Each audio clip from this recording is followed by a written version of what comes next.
Hey guys, яцгаанд би яг одоо унтлагынхаа өрөөнд байна.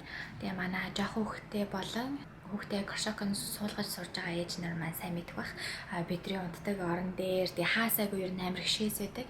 Тэгээ матраасан дээр манай хүүхдүүд амар их шээсэн, шээсний толб тэгээ аюу матраснаас амар их шээс үнэртдэг. Бүгдээрээ тэрийг арилгаж сурцгаая. Манай матрасыг харж байгаа дөрөн шээс байгаа. Юу ашиглаж цэвэрлэх вэ гэхээр vinegar 100% vinegar, миний vinegar дуусч байна. Тэгээд ийм бейкинг сода ашиглана. Энэ хоёроо ашиглаад эхлээд винеграа цацаад тэгээ бейкинг содагаараа сайхан соук хийгээд яхаар энэ шээсний толб болон шээсний өндөр байхгүй болно. Тэгээ 2-3 удаа тэгэж өдрөө үзнэ. За гинэ ингээ сайтар цацаад өгөөд.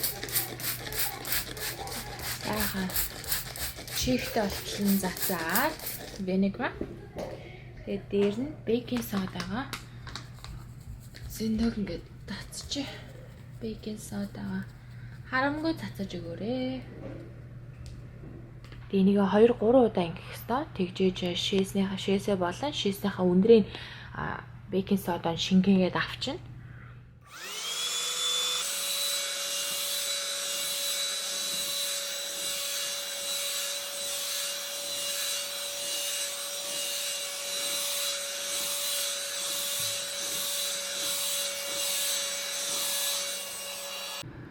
За дахиад бейкинг содагаа жоохон тавьцсан. Тэгээ нэгээ дахиад вакуумда давнаа. Тэгээд матрасаа сайхан цэвэрлээд авсан. Одоо яах вэ гэхээр энийг дэвсэн. Энэ маань усны хамгаалттай. Тэгэхээр хүүхдүүд дээр нь шээлэж гисэн зөвхөн энийг аваад угаачна. Матрасаа цэвэрлснээс энийгээ гэлс аваад угаацсан хамаагүй амар.